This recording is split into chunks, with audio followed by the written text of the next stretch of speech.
요즘 제가 주말에 보는 드라마가 하나 있습니다. 정확하게 얘기하면 주말에 방영하는데 주말에 보지는 못하고요. 조금 지나서 챙겨봅니다. 뭐냐면 구해줘라는 드라마예요. 사이비 종교단체를 배경으로 하는 드라마인데 토요일 날 주일날 하더라고요.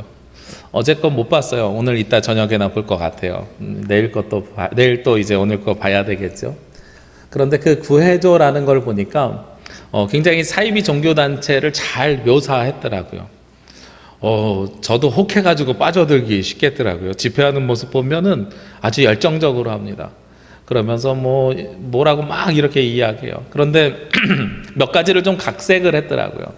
보니까 목사라고 이야기하면 기존 교회에다가 비판을 받을 것 같으니까 표현을 바꿨어요. 영부님, 영적인 아버지에서 영부님이라고 부르고, 그리고 우리 집사님들 같은 직분자들을 사도님, 사도, 예수님의 사도, 12사도 하는 사도님 이렇게 부르더라고요. 이런 표현들을 조금씩 바꿔서 사용하더라고요. 우리가 이단이냐 아니냐라는 걸 판단하는 몇 가지 기준이 있습니다. 첫 번째가 교주가 있느냐 없느냐, 교리적으로 맞느냐 틀리느냐, 그 다음에 공동체 생활을 강요하느냐 강요하지 않느냐, 그리고 과도한 물질을 요구하느냐 요구하지 않느냐, 이런 것들을 가지고 해요. 앞에 교주가 있느냐 없느냐라는 것은 사람이 교주가 될 수 없기 때문에 문제가 되는 것이고요. 교리는 기독교 기본적인 신앙에서 해석하는 이 해석이 달라지게 되면, 자의대로 해석하게 되면 잘못된 그릇된 신앙관을 갖기 때문에 그렇습니다. 그리고 세 번째, 네 번째, 공동체 생활이나 과도한 물질을 강요하게 되면 사회적인 무리를 일으키니까 그래요. 사실 신앙생활하는 것은 세상과 구별되는 행위이기도 하지만 동시에 세상 속에서 잘 살아가는 행위이거든요. 그런데 희한하게도 사이비 종교단체에 빠져있는 사람들은 세상에서 분리돼서 구별돼서 세상에서 살지 않는 사람들이 너무나도 많이 있습니다. 그런데 어쨌든 오늘 그 드라마를 보면서요, 재밌는 표현이 하나 있어서 소개시켜 드리려고 합니다. 집회하면서 혹은 이야기하면서 무슨 이야기를 하면 사람들이 뭐라고 대답하냐면 될지어다 이렇게 대답을 해요. 우리 교회에서 보통 아멘 하고 화답하는 것과 동일한 거예요. 여러분들의 믿음대로 되기를 바랍니다 그러면 우린 아멘 하잖아요. 아멘이라는 의미 속에 동의합니다. 기도할 때도 아멘 하잖아요. 아멘 하면 동의합니다. 나도 그렇게 되길 원합니다. 내 마음이 거기에 합하여지길 원합니다. 이런 뜻을 가지고 있거든요. 그런데 이것을 어떻게 표현했냐면 될지어다 이렇게 표현해요. 그래서 신앙대로 되길 원합니다. 될지어다. 그리고 기도합니다 그러면 될지어다 이렇게 대답을 해요. 근데 사실 이 될지어다라는 말이 아멘을 우리말로 되게 잘 표현한 말이기도 합니다. 우리가 아멘 하는 이 이야기가 그렇게 되기를 원합니다. 될지어다 하는 말이 그 가운데 그대로 포함되어져 있는 말이에요. 그러니까 엄밀하게 얘기하면 틀린 말은 아닌데 우리가 일반적으로 사용되는 용어가 아니라는 거죠.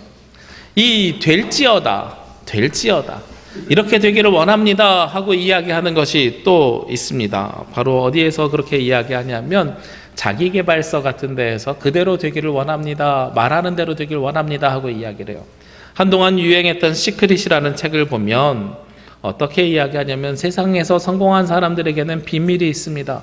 어떻게 해야 성공할 수 있냐면 끊임없이 자기가 하고 싶어 하는 일을 말하면 그 말하는 대로 이루어집니다. 이게 이제 시크릿이라는 책에 나와 있는 내용이에요.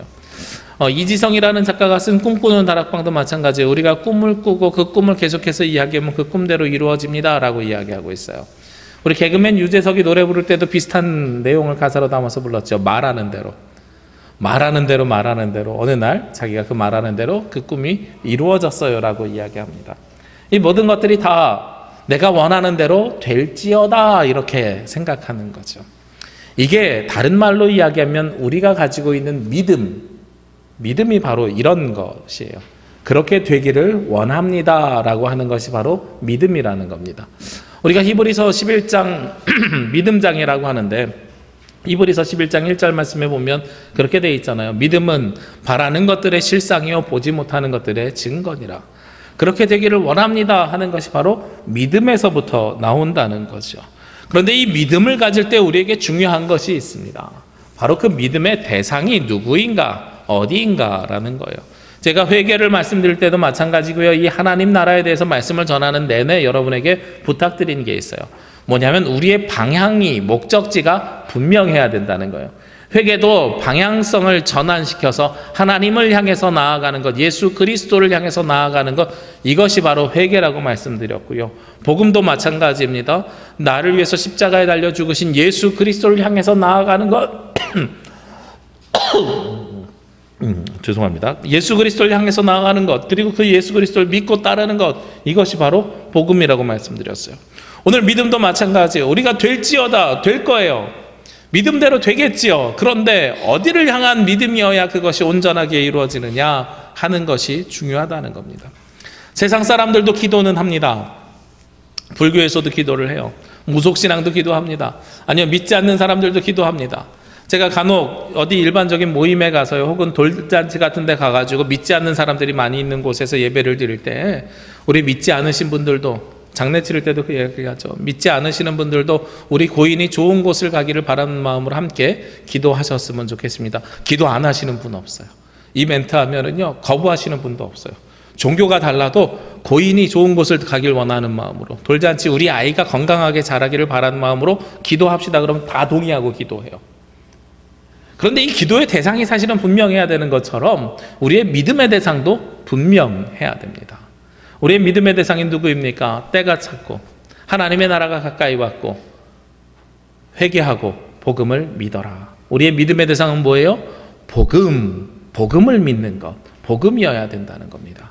이 복음이 무엇이냐? 바로 우리를 위해 십자가에서 죽으시고 우리를 구원하신 예수 그리스도가 복음이고, 이 예수 그리스도가 이 땅에 오셔서 선포하신 이미 임한 하나님 나라, 우리가 장차 가야 될 그 하나님 나라가 바로 복음인 거예요. 그 목적성이, 그 방향성이 틀어지게 되면 우리는 무엇과 똑같으냐면 이단이나 구회조 같은 데서 이야기하는 될지어다라고 외치는 것과 동일한 사람으로 전락하게 되는 것입니다. 그러한 것들은요, 될 수도 있고 안 될 수도 있어요. 그렇죠? 자기가 말하는 대로, 시크릿대로 되는 사람도 있고 안 되는 사람들도 있어요. 모든 사람이 그렇게 되면 그 사람들이 바라고 원하는 것이 안 이루어지는 사람들이 어디 있겠습니까? 원하는 것 아무리 읊조리고 이야기해도요, 행동하지 않으면 그 일이 이루어질 수 없습니다. 우리가 기도도 마찬가지죠. 하나님 앞에 나와서 기도하는데 우리 학생 중에 한 사람이 하나님 제가 1등하게 해주세요라고 기도하면 동시에 무엇 해야 돼요? 공부해야 돼요, 사실은. 그렇죠? 하나님 내가 부자 되게 해주세요. 그럼 열심히 일해야 돼요. 이것이 같이 맞아야 돼요. 그리고선 내가 열심히 하는데 내가 할 수 없는 영역들이 있어요. 내가 열심히 하지만 내 한계와 능력을 벗어난 영역들이 있거든요. 그 영역에 대해서 누구에게? 하나님의 전적인 주권과 이끄심에 따라서 그 모든 일들이 이루어지기를 원하는 마음으로 하는 것이 기도예요. 내가 아무것도 안 하고 하는 것이 기도가 아니라는 거예요. 그런데 세상에 있는 다른 종교나 다른 무속신앙에서 하는 기도와 우리 그리스도인의 기도가 다른 게 있죠. 어떤 게 다르냐면 기도의 대상이 다르기 때문에 그 일을 이끄시고 인도하시는 힘과 능력도 다르다는 겁니다. 우리는 세상에 있는 신들을 인정하지 않아요. 그들의 무속을 인정하지 않아요. 이 세상은 누가 만드셨다고 우리는 고백합니까? 우리를 지으신 하나님. 하나님께서 모든 세상을 만드시고 창조하시고 계획하셨어요. 그래서 이 세상을 이끌어 가시는 방법은 누구의 방법으로? 하나님의 방법으로 이끌어 가시거든요. 그래서 하나님의 방법으로 이끄심과 나의 노력과 수고와 거기에 덧붙여서 내가 하는 기도가 합하여져서 이 모든 방향성이 맞을 때에 그때 될지어다, 아멘 하는 것들이 이루어지는 거예요. 그것이 바로 우리가 갖고 있는 신앙입니다. 하나님께서는 우리가 이렇게 가길 원하는데 우리가 다른 방향으로 가고 있으면 아무리 기도해도 이 기도는 응답받지 못하게 됩니다. 우리가 갖고 있는 신앙도 마찬가지입니다. 하나님께서 우리에게 이렇게 나오길 원하는데 우리가 다른 방향으로 가기를 원하면 아무리 믿음이 있어도 그 믿음은요, 하나님을 향한 믿음이 되지 못해요. 그래서 우리가 신앙생활할 때 가장 궁극적으로 신앙생활의 목적과 방향이 어디에 있는가를 끊임없이 우리가 고민하고 고백해야 됩니다. 나의 욕심과 나의 욕망에 있는가? 내 생각과 내 뜻에 있는가? 세상의 지위와 욕망에 있는가? 아니면 하나님의 뜻에 있는가? 그래서 우리가 믿어야 되는데, 회개하고 복음을 믿어야 되는데 그 믿음의 대상이 누구라고요? 복음에 있어야 된다고요.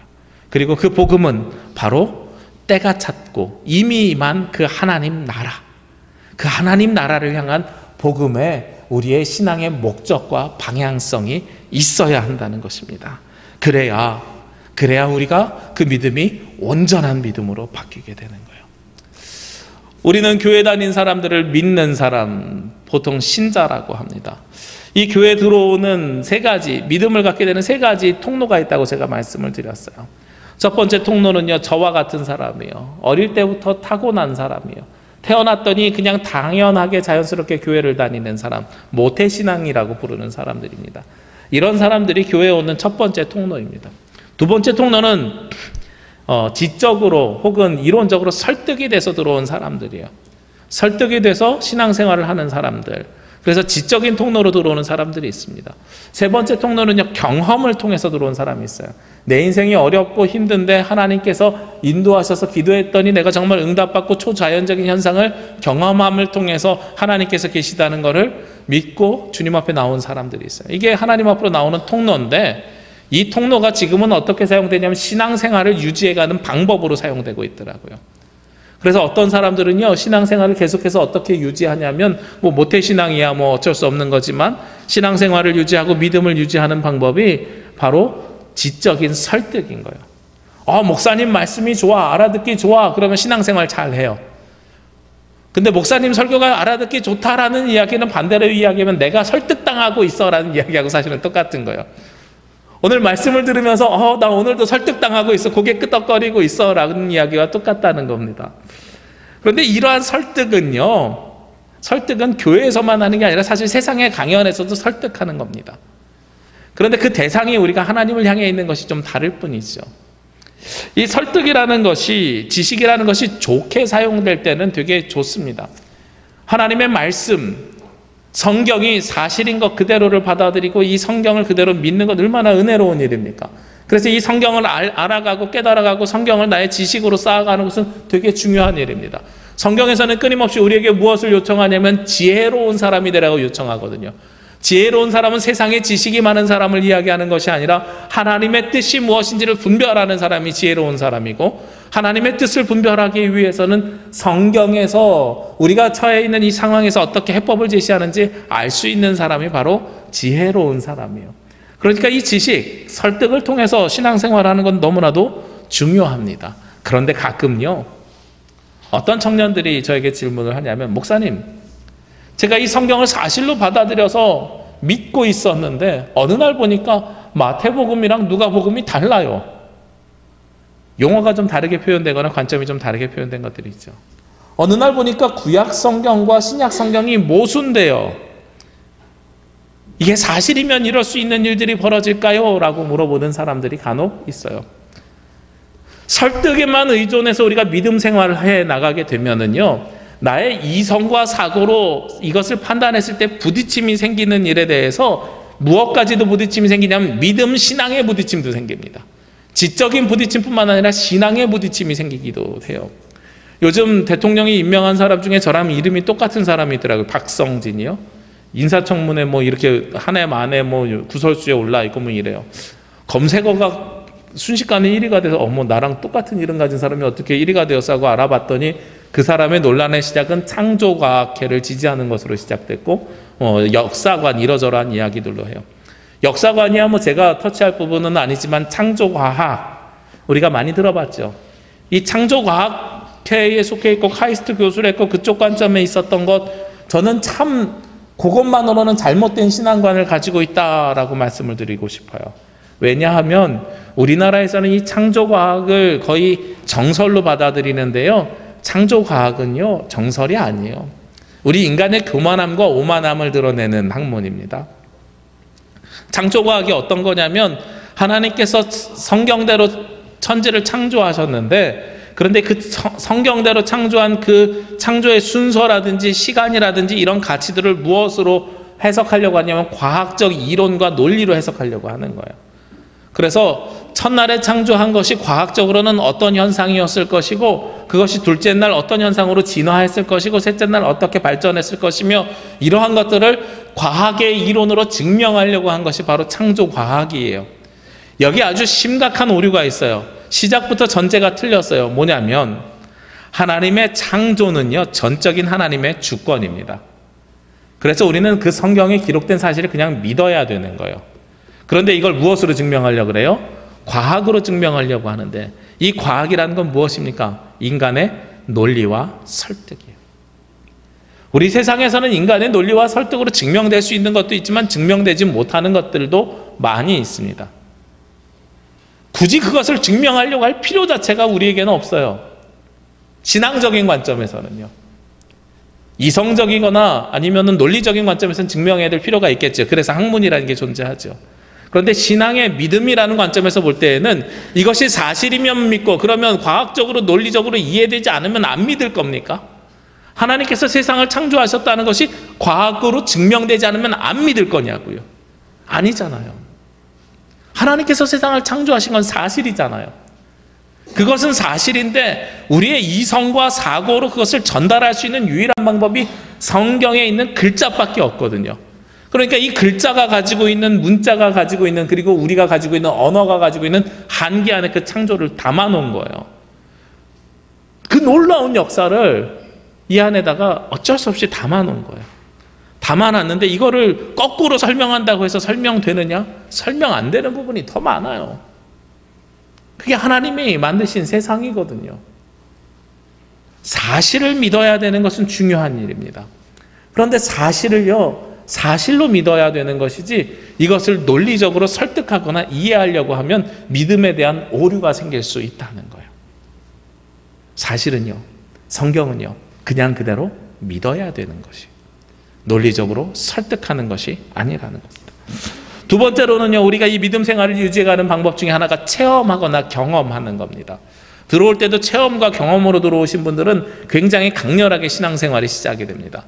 내 인생의 어려움과 힘든 가운데서 하나님께서 나를 보호하시고 인도하심에 따라서 나를 이렇게 구원해 줬어. 내 목숨까지 살리시진 않았지만 나의 문제를 해결해 줌을 통해서 나를 구원하신 그 하나님을 몸으로 내가 체험하고 경험하는 거예요. 느끼는 거예요. 이 얼마나 소중한 행위입니까? 근데 여기에도 체험에 믿음이 있는 사람들은 한계가 있어요. 어떤 한계가 있냐면 그 체험을 믿는 건 중요하지만 이 체험이 꾸준히 일어나지 않게 되면 나중에는요, 하나님 안 계시는 거 아니야 하는 무엇이 생기냐면 의심이라는 게 생겨나게 돼요. 체험으로 고백되었던 사람은 내가 원하는 대로 문제가 끊임없이 해결되지 않으면 그 하나님에 대해서 의심하고 그 의심이 확정되면 부정하는 믿음이 들어갈 수도 있는 거예요. 그래서 체험으로 믿음을 시작했더라도 성경을 바라봄을 통해서, 받아들임을 통해서 저는 설득도 받아야 됩니다. 그런데 설득과 체험, 이 두 가지로 성경이 또 믿음이 완성되지 않아요. 여기에 한 가지가 더 붙어 있어야 돼요. 바로 무엇이냐면 우리의 고백이 들어와야 되는 거예요.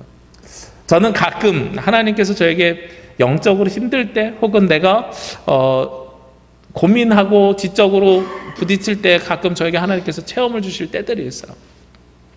저도 꽤 이성적인 사람인데 그럼에도 불구하고 가끔 체험이 생겨날 때들도 있습니다. 한 5년 전인가요? 어느 날 이 스크린, 본당대에서 스크린을 바라보는데 스크린이 꺼져 있으면 하얀 바탕이잖아요. 그리고 프로젝터가 이제 컴퓨터랑 연결이 꺼지면 파란색 바탕이 나오거든요. 블루 스크린이라고 하는데, 그런데 어느 날 이렇게 앉아있는데 뒤에서 딱 앞에 화면을 보는데 화면이 노란 거예요. 그래갖고 옆에 앉아있는 다른 부목사님에게 물어봤어요. 목사님, 화면에 노란 거 띄었어요? 그랬더니 아니요, 목사님, 화면 파란데요. 이상하다. 왜 내 눈엔 노랗지? 그래서 그날 안과 가가지고 검사를 해봤어요. 검사를 했더니 원인 모를 이상한 이유로, 어떤 이유에서인지 모르겠는데 제 눈 안에 물이 찼대요. 그리고 눈 안에, 눈동자 안에 물이 찼는데 그 물이 찬 색깔이 노란색이라 세상이 다 노랗게 보인다는 거예요. 그래서 의사 선생님한테 선생님 이게 도대체 왜 그럽니까? 그랬더니 이유가 없어요. 아직 밝혀진 것이 하나도 없어요. 어떻게 치유해야 됩니까? 치료법이 없어요. 그분이 좀 신앙이 좋은 분이었나 봐요. 갈 때마다 신앙 서적이 하나씩 있었어요. 그런데 하시는 말씀이, 제가 어떻게 거기서 이제 우연히 또 앉아있다가 누구를 만나면 우리 교회 성도님을 만나가지고 목회자인 걸 알았어요. 목사님, 방법이 없어요. 방법이 없는데요, 그런데 혹시 모르니 안압을 떨어뜨리는 약을 한번 먹어보죠. 그럼 물이 빠질 수도 있으니까요. 보통 안압이 올랐을 때 그 약을 먹으면 3주 먹으면 된대요. 3개월을 먹었는데 전혀 차도가 없어요. 세상이 노란 상태로 계속 살았어요. 그러다가 겨울이 돼가지고 수련회를 청소년들이랑 갔거든요. 30명씩 5개 교회가 연합으로 한 150명이 수련회를 하기에 갔는데, 그날따라 또 가면서 약을 챙겨가는 걸 까먹고 간 거예요. 세상이 노랗게 보이는 것만이 문제가 아니라 이게 이제 이 안에 물이 차 있으니까 초점이 안 맞아요. 카메라로 이렇게 사진을 찍으려고 하면 카메라가 안경을 써도 이렇게 뿌옇게 보여가지고 사진이 안 보이는 거예요. 그러니까 그게 되게 불편한 일인 거죠. 굉장히 불편한 일임에도 불구하고 수련회 가서 멀리 보고 크게 보고 사람 형상들은 보이니까 그냥 그대로 지냈어요. 근데 덩달아서 약까지 안 가져가지고 되게 고민했거든요. 근데 놀라운 일이 벌어져요. 사진을 찍는데요, 갈수록 이 초점이 맞기 시작하는 거예요. 그리고 맨 마지막 날에 마지막 단체 사진을 찍을 때는요, 안경 벗고 사진을 찍는데 정확하게 초점을 맞출 수가 있었어요. 도대체 왜 그랬을까? 집에 와가지고 생각을 해봤어요. 제가 저녁에 집회 인도하면서 기도를 했거든요. 기도하면서요, 하나님 앞에 저도 기도했어요. 하나님, 내가 기도 인도하는데 내 기도 인도의 증거가 나에게도 드러나게 해주세요. 그런데 기도 제목 중에 하나가 부모님이 아픈 사람, 친구들이 아픈 사람, 자녀가 아픈 사람들을 위해서 함께 기도합시다. 여러분 가운데 아픈 사람들이 있으면 그 자리에다 손을 얹고 함께 기도합시다 하고 기도 인도를 했거든요. 한 거는 그것밖에 없어요. 그런데 마지막 날 사진 찍는데 눈이 깨끗함을 제가 느껴졌고요. 그리고 나서 병원 가가지고 검사를 했더니요, 의사 선생님이 목사님 3일 전이랑 달라진 건 하나도 없는데 왜 깨끗하게 나왔을까요? 그 사이에 무슨 일이 벌어졌을까요? 라고 저에게 물어보는 거예요. 그 사이에 벌어진 건 기도하고 수련회 갔다 온 것밖에 없는데요, 심지어 약도 못 먹었어요. 그런데 깨끗게 되었어요. 이게 저의 고백이 되는 거예요. 그렇구나, 하나님께서 나에게 신앙으로 또 이런 것들을 체험시켜 주시는구나. 우리의 이성과 논리와 설득으로 이루어지지 않는 일이거든요. 병원에서 의사가 이해할 수 없다는 일이 제 몸 가운데 이루어지고 경험되고 체험되어졌어요. 이것이 그냥 우연이다라고 이야기하면 세상 사람들의 관점이에요. 근데 저는 하나님께서 저를 아직도 더 사용하실 일이 남았구나라는 걸 또 경험해요. 아, 하나님께서 나를 더 쓰시기 위해서 나를 더욱더 이렇게 깨끗게 해주셨구나. 이게 우리의 고백이 되는 거죠. 그러니까 믿음은요, 설득과, 그리고 믿음은 경험에서 끝나는 것이 아니라 그 뒤에 무엇이 따라붙어야 되냐면 고백이 따라와야 되는 겁니다. 베드로도 그렇게 고백하죠. 우리가 내 교회를 세우리니 예수님이 말씀하신 이 마태복음 16장 18절, 그 앞에 16장 16절에서 베드로가 고백하잖아요. 주는 그리스도시요 살아계신 하나님의 아들입니다. 우리가 오직 믿음으로라는 말씀을 7월 달에 나눌 때 그 믿음 위에 고백으로 교회가 세워졌다고 말씀드렸잖아요. 마찬가지예요. 우리가 그 믿음이 나의 것이 되기 위해서는 무엇이 있어야 되냐면 바로 고백이 이루어져야 된다는 거죠. 하나님의 말씀을 있는 그대로 사실을 믿는 믿음, 그리고 내 인생에 경험되어지는 수없이 많은 일들, 그런데 이것이 우연이 아니라 하나님의 예비하심과 인도하심을 고백해야 되는 거예요. 저는 그런 일들이 수없이 많이 벌어짐을 늘 체험하고 경험합니다. 사람이 만나는 축복도요, 우연히 만나는 일들 별로 없어요. 하나님께서 예정하시고 계획하셔서 만나는 거예요.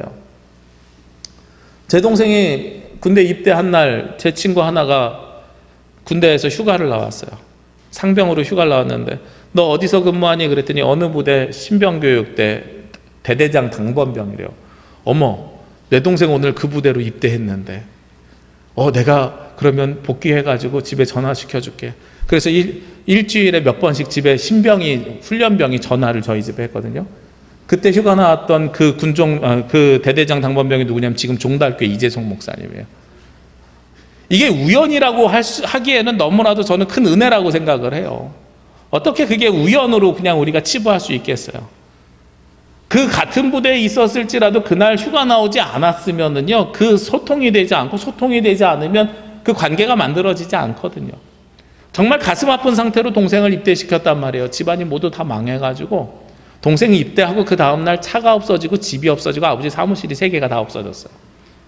걱정 안 시키려고 동생 입대시킨 다음에 다 팔아버리신 거예요. 날짜를 다 그렇게 맞춰버리신 거예요. 그러니까 내가 해줄 수 있는 것이 아무것도 없는데 친구를 통해서 대신해 해줄 수 있는 얼마나 큰 은혜가 있습니까? 이런 것들이 다 우리가 신앙적으로 경험해서 고백하는 고백이어야 된다는 거죠. 그 사람이 고마운 게 아니라 저는 그 하나님의 은혜가 너무나도 감사한 거예요. 이게 우리가 믿음을 가지고 가는 방법입니다. 그러면 이 믿음은 우리가 어떻게 얻을 수 있을까요? 오늘 말씀 마가복음 11장 22절 말씀에 보면 예수님께서 그들에게 대답하여 이르시되 하나님을 믿으라 하는 이 말씀으로 시작됩니다. 우리에게 중요한 것은 예수님의 제자들이 질문에 대답하는 첫 번째 대답이 바로 믿으라라는 거예요. 그래서 예수님도 하나님을 믿는 이 믿음을 굉장히 중요하게 이야기합니다. 우리가 믿음이 중요할 때 무엇이 제일 먼저여야 된다 그랬어요? 믿음의 대상이 중요하다 그랬죠. 예수님도 이 믿음의 대상을 하나님을 믿어야 되는 것으로 강력하게 말씀하고 있습니다. 그러면서요, 믿음의 방법 어떻게 해야 될지어다, 믿음대로 될지어다 하는 것들이 이루어지는지를 오늘 성경을 통해서 말씀합니다. 23절 말씀에 보면 내가 진실로 너희에게 이르노니 누구든지 산더러 들려 바다에 던져지라 하면 그 말하는 것이 이루어질 줄 믿고 마음에 의심하지 아니하면 그대로 되리라. 우리의 믿음의 첫 번째 방법이 무엇이냐면 믿고 무엇하지 말라고 돼 있어요? 의심하지 않으면. 우리의 믿음이라는 것은요, 믿고 의심하지 않는 거예요. 여기서 믿는 이 믿음이 어떤 믿음입니까? 산이 들려져서 바다에 던져지리라. 있을 수 없는 일이잖아요. 있을 수 없는 일인데 이 일이 나를 위해서 하는 일이면 있을 수 없는 일이에요. 그런데 하나님을 위해서 하는 일이면 이 일은 가능할 수 있는 일이에요. 우리가 상상할 수 없는 일들이 하나님께서는 만들어주시고 이끌어 가시거든요. 나의 사업을 위해서 내 앞에 있는 산이 없어졌으면 좋겠어요? 절대로 안 없어질 수 있어요. 그런데 하나님 나라를 위해서 이 앞 공간을 사용하기를 원하면 하나님께서요, 이걸 순식간에 변화시키고 바꿔버리세요. 그래서 우리의 목적과 대상과 방향이 굉장히 중요하다는 거예요. 하나님 나라를 위해서, 복음을 위해서 믿으면, 그러면 하나님께서는요, 그 모든 일들을 이끌어 가십니다. 우리가 거기에 의심할 이유가 없다는 거예요. 믿음의 첫 번째 전제 조건은 의심이 사라져야 되는 겁니다. 믿음의 두 번째 전제 조건이 있습니다. 오늘 24절 말씀에 보면 그러므로 내가 너희에게 말하노니 무엇이든지 기도하고 구하는 것은 받은 줄로 믿으라. 그리하면 너희에게 그대로 되리라. 믿음의 두 번째 전제 조건이 뭐예요? 기도하고 구해야 받아요. 기도하고 구해야 그대로 이루어집니다. 우리가 하나님 앞에 구하지 아니하고 이루어지기를 바라는 것은 우리의 교만과 자만입니다. 오만함입니다. 우리가 의심하지 않는 것도 중요하지만 동시에 기도하는 것도 중요합니다. 하나님 앞에 구하는 것도 중요합니다. 우리의 필요를 그런데 구해서 되는 게 아니지요. 무엇을 구해야 되냐면 바로 하나님 나라를 위한, 복음을 위한 것을 구해야 됩니다. 우리는 이 말씀의 함정에 너무나도 많이 빠져 있어요. 이 말씀에 어떤 함정이 있냐면 내가 너희에게 말하노니 무엇이든지의 이 무엇이든지를 우리 너무나도 사랑해요. 그래서 이 무엇이든지에다가 대부분 뭘 집어넣냐면 물질을 집어넣어 버려요. 물질을 집어넣어 놓고 기도하고 구합니다. 그리고선 기도하고 구하면서 받은 줄로 믿는 거예요.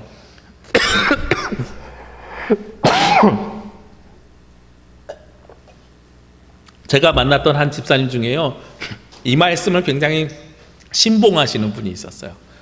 그래서 무엇이든지 기도하고 구하는데, 근데 기도하고 구하면 받은 줄로 믿으라 그래서 기도하고 구하면서 받은 줄로 믿는 거예요. 이분은 어떤 신앙생활을 하셨냐면 11조를 많이 하면 그만큼 물질을 많이 주신 걸로 믿고 하는 거예요. 나에게 생긴 수입의 열의 하나를 구별해서 하나님 앞에 드리는 게 아니라 받고 싶은 수입의 열의 하나를 드렸던 분이 계셨어요. 받고 싶은 수입의 열의 하나를 드리면 어떤 개념이에요? 100만 원을 드리면 1000만 원 주실 줄로 믿고 기도하는 거잖아요. 그게 이루어지겠어요? 참, 목사가 이런 말 하면 안 되지만 저는 그렇게는 안 이루어진다고 봅니다. 그렇게는 이루어지지 않는다고 봅니다. 하나님 앞에 예물 많이 드린다고 이루어지는 게 아니고요, 하나님 앞에 물질을 많이 주실 줄로 믿고 기도하고 주실 줄로 믿고 드린다고 해서 그 모든 일들이 이루어지는 게 아닙니다.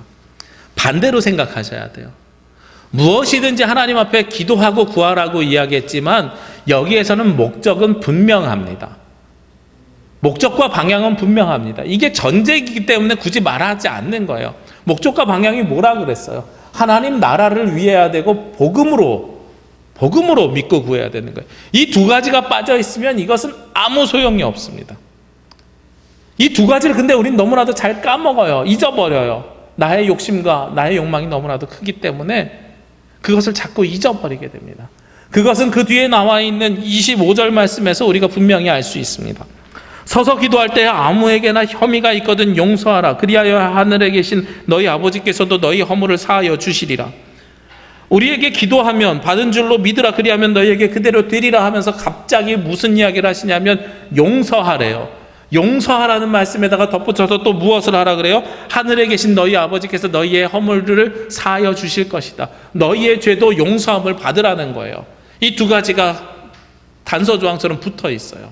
문장이 그대로 되리라 해서 끝나는 게 아니라 그 뒤에 조건이 붙어 있다는 거죠.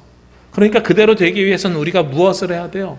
다른 일을 용서해야 되고요. 내가 하나님으로부터 죄사함을 받아야 돼요. 이게 무엇이에요? 회개하고 복음을 믿어라 하는 그 말씀이에요. 회개가 있지 아니하고 예수 그리스도의 십자가의 은혜가 있지 아니하고 예수 그리스도를 전적으로 내가 의지하지 아니하면 이 일들이 이루어질 수 없다는 거예요. 그러니까 기도하는 사람의 마음이 달라져요. 회개한 사람이, 하나님으로부터 용서함을 받은 사람이, 내가 예수 그리스도의 복음을 받아들여서 내 안에 내가 사는 것이 아니라 내 안에 그리스도께서 사는 사람이 기도할 때 물질 많이 주세요, 세상에서 높은 자리 하게 해주세요라고 기도할 수 있겠어요? 아니지요. 내 안에 그리스도가 진짜로 살아있다면 내가 살아가고 내가 사는 모든 기도의 제목이 무엇으로 바뀌게 됩니까? 하나님 나라를 위한 기도 제목으로 바뀌게 되는 거죠. 제가 읽었던 책 중에요, 우리 김동호 목사님, 이제는 은퇴하셨는데 예전에 높은 뜻 숭의교회 김동호 목사님 쓰신 책 중에 오병이어를 해석해 놓은 글이 전 참 은혜가 됐었어요. 오병이어를 어떻게 해석했냐면, 우리가 하나이의 도시락으로 몇 명이 먹었습니까? 여자와 어린아이를 제하고 5,000명이 먹었잖아요. 오병이어는 보리떡 5개와 물고기 2마리로 5,000명이 먹었다는 이야기인데, 그런데 거기에서 목사님 맨 마지막에 그런 질문을 하세요. 여러분은 예수님의 은혜로 도시락을 나눠 먹은 5,000명 중에 한 사람이 되겠습니까? 아니면 하나의 도시락으로 5,000명을 먹였는데 그 예수님의 말씀대로 말씀에 순종했던 한 아이가 되겠습니까? 예수님의 믿음대로, 예수님의 말씀대로 믿고 그냥 자신의 도시락을 내어놓았던 그 아이는요, 몇 명을 먹이는 사람이 됐어요? 5,000명을 먹이는 사람이 됐어요. 그런데 그 말씀을 듣고 그 자리에 가만히 앉아있던 사람은 어떤 사람이 됐어요? 5,000명 중에 한 사람이 됐어요. 굉장히 커다란 차이예요. 우리가 믿음이라고 하는 것이 바로 거기에 있는 거죠. 하나님의 말씀을 잘 듣는 사람은요, 5,000명 중에 한 사람이 될 수 있습니다. 예수님을 잘 따르는 사람이 될 수 있습니다.